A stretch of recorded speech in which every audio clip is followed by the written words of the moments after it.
సువర్ణ జ్యోతి news. ప్రతిక్షణం ప్రజల కోసం సువర్ణ జ్యోతి తెలుగు న్యూస్ ఛానల్ మరియు జాతీయ తెలుగు దినపత్రిక. చదవండి, చదివించండి. ఛానల్ చూడండి, చూపించండి, సబ్స్క్రైబ్ చేసి మీ సపోర్ట్ మాకు అందించండి. మా ఫోన్ నంబర్ 9848672680. రాష్ట్రంలో చాలా దారుణంగా ఉంది రైతుల పరిస్థితి. రైతుల్ని ఏమాత్రం కూడా ఈ ప్రభుత్వం, కూటమి ప్రభుత్వం, తెలుగుదేశం ప్రభుత్వం, చంద్రబాబు నాయుడు గారు ఎప్పుడూ పట్టించుకోరు. వాళ్ళ పరిస్థితిని ఏనాడు కూడా పట్టించుకున్న పాపాన లేదు. ఇవాళ ఈ రైతాంగం మొన్న జరిగిన తుఫానుకి చాలా పెద్ద ఎత్తున నష్టం జరిగింది. ఇవాళ చాలా బాగా 13, 18 నుంచునే ఉంది. కానీ పిట్టపోటుతోటి మొత్తం పొల్లేసి ఈ పడిపోయిన స్వర్ణ కన్నా ఎక్కువ దెబ్బతిని ఉన్న వరి ఏదంటే 13, 18 దాన్నేమో రాయని అంటున్నారు. అధికారులు రాయమంటే రాయని అంటున్నారు. ఏదైతే 7 ఎకరాలు ఈ రైతు 7 ఎకరాలు పడిపోతే 4 ఎకరాలు రాస్తామంటున్నారు. పైకి వెళ్ళిన తర్వాత 2 ఎకరాలకు వస్తుందేమో. ఏమిస్తారో కూడా తెలియని పరిస్థితి. ఇవాళ రైతుని నట్టేట ముంచినది ఈ తెలుగుదేశం ప్రభుత్వం. జగన్మోహన్ రెడ్డి గారు ఊడ్చక ముందే ఈ క్రాప్ ద్వారా ఇన్సూరెన్స్ చేపించి ఆ ఇన్సూరెన్స్ డబ్బులు ప్రభుత్వమే కట్టి ప్రభుత్వం ద్వారా ఇవాళ రైతుకి లక్షలాది రూపాయలు వచ్చే కార్యక్రమం ఇన్సూరెన్స్ ద్వారా జరిగింది. అది పోయే. ఇన్పుట్ సబ్సిడీ కూడా పోయే. ఇవాళ రైతు పరిస్థితి అధ్వాన్నం. ఇవాళ అధికారులు చాలామంది నేను అడుగుతుంటే, ఇవాళ అధికారుల్ని నేను ఆపమని అడిగితే వాళ్ళ ఏంటి ఇదంటే ఇది ఒక గైడ్లైన్స్ ఇచ్చారండి అంటున్నారు. గైడ్లైన్స్ ఒక ప్రభుత్వం ఈ చంద్రబాబు నాయుడు గారు ఎప్పుడు వచ్చినా సరే రైతుకి లాభం చేకూర్చే పని ఏనాడు చేయదు. ఇవాళ మీరు చూడండి, మొన్న పొగాకు నష్టపోయారు, ఏదైతే కోకో నష్టపోయారు, ఏదైతే మామిడి నష్టపోయారు, అపరాలు నష్టపోయారు, మిర్చి నష్టపోయారు. ఇవాళ ఏదైనా వరి సేను బాగుంటుంది అనుకుంటే అది కూడా నష్టపోయే పరిస్థితికి వచ్చింది. ఇవాళ ఇన్సూరెన్స్ చేయించారా అంటే మీరు ఇన్సూరెన్స్ కూడా చేయించలేదు. ఇవాళ అధికారులు వస్తే వాళ్ళు ఇష్టానుసారంగా వాళ్ళు నచ్చిన వాళ్ళు రాసుకెళ్తున్నారు. లేదు. ఇవాళ ఎమ్మెల్యేలు ఉన్నారంటే ఎవ్వరూ కూడా పొలం మీదకి వెళ్తలేదు. చాలా గట్లంటే తిరగట్లేదు. రైతులకు అండగా నిలబడతలేదు. రైతుల కోసం వచ్చి కష్టపడతలేదు. ఇవాళ ప్రతిపక్షంలో ఉండి రైతుల కోసం మేము తిరుగుతున్నాం. రేపు నుంచి జగన్మోహన్ రెడ్డి గారు కూడా రేపు కృష్ణా జిల్లా పర్యటన అంటున్నారు. ఇవాళ ఏ మాత్రం కూడా ఆలోచించకుండా, రైతుల గురించి ఆలోచించకుండా రైతులకి ఎంత చేస్తామండి మనం? రైతులకి ఏదైనా ఇన్పుట్ సబ్సిడీ కానీ ఇన్సూరెన్స్ కానీ ఇస్తే వేడి నీళ్ళకి సన్నీళ్ళ సాయంలాగా ఈ రాష్ట్రానికి, దేశానికి రైతే వెన్నెంపు. కాబట్టి నెక్స్ట్ పంటకి వేసుకుంటానికి ఆస్కారాన్ని ఇస్తాం. కానీ వాళ్ళ బీరువాలో దాచుకునేంత డబ్బు ఇవ్వలేము మనం. కానీ అది కూడా లేకుండా చేసి చాలా దుర్మార్గంగా, సరే ఏదైనా సరే ఫారెన్ టూర్లు మాత్రం వెళ్తున్నారు. రైతులను గాలికి వదిలేస్తున్నారు. ఆస్ట్రేలియా అంటున్నారు, సింగపూర్ అంటున్నారు, ఇప్పుడు లండన్ అంటున్నారు. రైతు పరిస్థితి అధ్వాన్నంగా ఉంది. రైతు పరిస్థితి ఘోరంగా ఉంది. అసలు రైస్ తినకూడదు అంటున్నాడు ఆయన.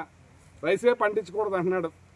రైసు పండించినా ఎక్స్పోర్ట్ చేసే పరిస్థితి కూడా లేకుండా పోయింది. ఇవాళ రేటు కూడా లేకుండా పోయింది. ఇవాళ జగన్మోహన్ రెడ్డి గారు ఉన్నప్పుడు ముందునే మీటింగ్ పెట్టి, సివిల్ సప్లైగా మినిస్టర్తో మీటింగ్ పెట్టి, అగ్రికల్చర్ మినిస్టర్తో మీటింగ్ పెట్టి, మార్కెట్ వాళ్ళతో మీటింగ్ పెట్టి రైతుకి ఏ రకంగా అండగా నిలబడాలి, రైతుకి ఎలా మేలు జరగాలి, రైతుకి ఎలా మంచి చేయాలని డిసైడ్ చేసి రైతుకి అండగా నిలబడే ప్రభుత్వం గత ప్రభుత్వం. ఇవాళ మొత్తం గాలికి వదిలేశారు. ఏ ఒక్కళ్ళని కూడా పట్టించుకున్న పాపాన్ని లేదు.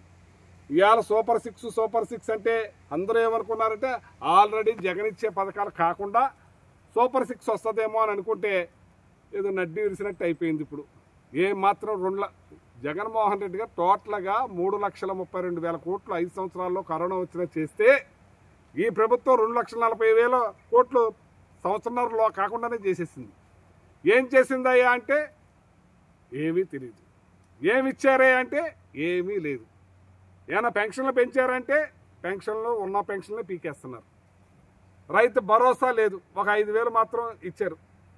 ఏది రైతు భరోసా కింద 2 సంవత్సరాలు, 1 సంవత్సరం ఎగ్గొట్టేశారు. 2వ సంవత్సరానికి జగన్మోహన్ రెడ్డి గారు 13,500 20,000 ఇస్తామన్నారు. దానిది 5,000 వేశారు. ఇవాళ ఏ రకంగా కూడా రైతు బాగుపడకూడదు, రైతుని అన్యాయం చేయాలని ఇవాళ ఈ ఎమ్మెల్యే ఉన్నారు. అడుగుతున్నాను నేను, ఎందుకు రాలేదు నువ్వు అంటున్నాను. ఇవాళ బాగున్నా చేను 13, 18 కూడా పాడైపోయి ఉన్నారు రైతులు.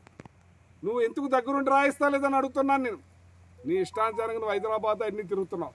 నేను తుఫాన్ నుంచి రాలేదు 5 రోజులు. నువ్వేం చేస్తావని చూస్తున్నాను నేను. కరోనా టైంలో 3 నెలలు నేను ఇక్కడే ఉన్నాను. కరోనా టైంలో ఇక్కడే తిరిగాను, బండి మీద తిరిగాను. నువ్వు అద్దాల మేడలో దోహన్నావు హైదరాబాద్ వెళ్ళి. ఇవాళ నీ పరిపాలన నువ్వు ఎక్కడున్నావు? నువ్వు ఏ గట్టుకెళ్ళావు? నువ్వు ఏ రైతు దగ్గరికి వెళ్ళావు? ఏ ఊరు వెళ్ళావు? సుడిగాలి వచ్చినా సరే మేము ఇచ్చాం. ఏది వచ్చినా సరే రైతుకి అండగా నిందాం. ఒక పంటలో 2 ఇన్పుట్ సబ్సిడీ ఇచ్చిన ఘనత మా ప్రభుత్వంది. మీరు ఏది కూడా ఇవ్వరు, ఏది కూడా చేయరు, అన్యాయం చేస్తున్నారు. ఈ రైతుని నడ్డిస్తున్నారు. ఇక్కడ ఎమ్మెల్యే ఉన్నాడా లేడని అడుగుతున్నారు రైతులందరూ. ఏ గట్టుకొచ్చాడని అడుగుతున్నారు. ఇవాళ రైతు ఇంత అన్యాయం అయిపోతే ఇప్పటికైనా ప్రతి గ్రామం వెళ్ళు, తిరుగు, రైతుల దగ్గరికి వెళ్ళు, పొలాల గట్లకి వెళ్ళు. నువ్వు అధికారులతో రాపిచ్చి రైతులకు అండగా నిలబడమని కోరుతా ఉన్నాను.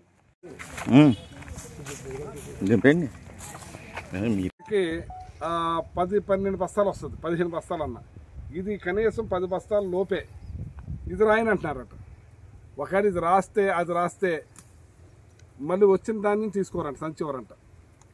ఇదేమి అన్యాయం అర్థం కావట్లేదు. అలా ఈ రాష్ట్ర ప్రభుత్వం ఏం చేస్తుంది? రైతులు ఏం చేయాలనుకుంటుంది? మళ్ళీ కొంతమందికి రాస్తున్నారు, ఆ తెలుగుదేశం ఇళ్లలో కూర్చొని రాసేసుకుంటున్నారు. వీళ్ళకి రాయట్లేదు. చాలా దారుణంగా ఉంది. ఇవాళ జగన్మోహన్ రెడ్డి గారు పార్టీలు, ప్రాంతాలు, కులాలు, మతాలకు చూడకుండా ఏ ఒక్క రైతు కూడా నష్టపోకూడదు. ఈ రాష్ట్రానికి రైతే వెన్నెముక, రైతుకు చూడాలని చెప్పి ఎన్ని మీటింగ్లు పెట్టేవారండి మాతోటి. నేను సివిల్ సప్లై మినిస్టర్ గారు నాతోటి, అగ్రికల్చర్ మినిస్టర్ తోటి, మరి మార్క్ ఫెడ్ వాళ్ళతో అందరితో మీటింగ్ పెట్టి పంట వచ్చే ముందే అసలు ఒక దిశ నిర్ణయించేవాడు. రైతుకి అండగా నిలవాలనేవాడు. మనం ఫస్టే మేము ఓడ్చకుండానే ఈ క్రాప్ చేసి ఇన్సూరెన్స్ కూడా కట్టించేసేవాడు ఆయనే. ఇవాళ ఇన్సూరెన్స్ కట్టలేదు, ఈ క్రాప్ చేయలేదు, ఏమీ చేయలేదు. ఈ క్రాప్ చేయటం వల్ల ఏంటంటే ఈ గ్రామంలో ఎన్ని ఎకరాలకి మనం పంట వేసాం, ఎన్ని ఎకరాలకి ఇన్సూరెన్స్ చేసాం, ఆ రైతుకి అండగా నిలబడేవారు. ఇవాళ ఆ పరిస్థితి లేకుండా పోయింది. ఇవాళ దోచుకో పంచుకో, వాళ్ళు దాచుకుంటానికే సరిపోతుంది టైము. అలాగే అక్రమ కేసులు, అరెస్టులు, రెడ్ బుక్, ఈ పరిపాలన తప్పితే వ్యవసాయం ఏంటి, పేదలేంటి, కార్మికులేంటి, కర్షకులేంటి, వాళ్ళని ఎలా చూసుకోవాలి, ఏం చేయాలనే ఆలోచనే లేదు. ఇవాళ రైతు ఏమైపోతా ఉన్నాను. ఈ భారతదేశానికి రైతే వెన్నెముక. ఆయన పండించిన పంట తిన్నాకే నేను ఇక్కడికి వచ్చాను.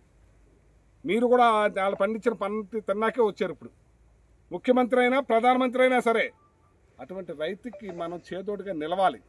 మనం ఇచ్చే ఆ ఇన్సూరెన్స్ కానీ, ఇన్పుట్ సబ్సిడీ కానీ ఎంత ఉంటుంది? బీరువాలో దాచుకునేంత డబ్బు ఉండదు. నెక్స్ట్ పంటకి వేడినీళ్ళకి సన్నీళ్ళు సాయంగా సహాయపడతా అనుకుంటుంది. అటువంటిది ఇవాళ ఎంత దారుణం చేస్తున్నారు. రైతు అంటే కిట్టదు. వరి పంట వేయద్దు, అన్నమే తినొద్దు అంటున్నారు. రైతు భరోసా లేదండి, ఏమీ లేకుండా ఎంత అల్లాడిపోతున్నారండి. అసలు ఇవాళ ఏంటి పరిస్థితి? ఇవాళ ఏమైపోవాలి రైతు? అధికారులు నిలదీస్తే మేమేం చేస్తామండి? Guide lines. ఏంటి గైడ్ లైన్స్? ఒకళ్ళకి రాయమని ఒకళ్ళు రాయొద్దనా గైడ్ లైన్స్?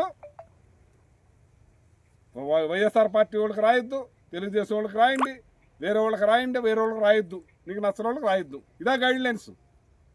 ఎవరో అధికారులు ఫోన్ ఎత్తరు. నేను జేసీకి 10 సార్లు చేశాను ఫోను. నేను ఒక ఎక్స్ మినిస్టర్గా నా ఫోన్ ఎత్తలేదు ఆయన. కలెక్టర్ అసలు ఫోనే ఎత్తదు. ఓన్లీ వాళ్ళ నాయకుల కోసం పనిచేస్తున్నారు అధికారులు కూడా కొంతమంది. ఇది చాలా దారుణం.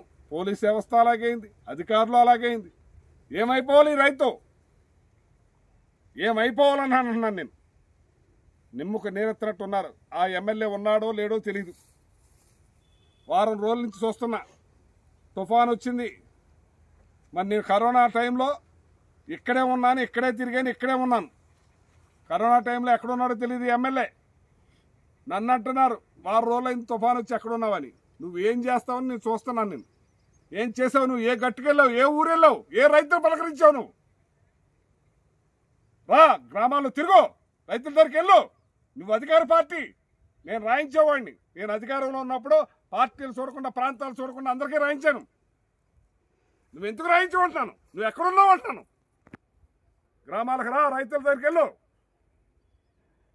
నేను రైతుల దగ్గరికి వెళ్ళినప్పుడు మాత్రం ఎవరో తాగుపోతే ఏదో మాట్లాడతాడంటే నేను అతను అన్న మాటని వైరల్ చేస్తావు. నువ్వు వైరల్ చేస్తానికే ఉన్నావు. నువ్వు ఇవాళ నేను తిరుగు, రైతుల దగ్గరికి వెళ్ళు, వాళ్ళ కష్టాల్లో పాలు పంచుకో, వాళ్ళకి అండగా నిలబడు, నీ గవర్నమెంట్ తరఫున రాయించు.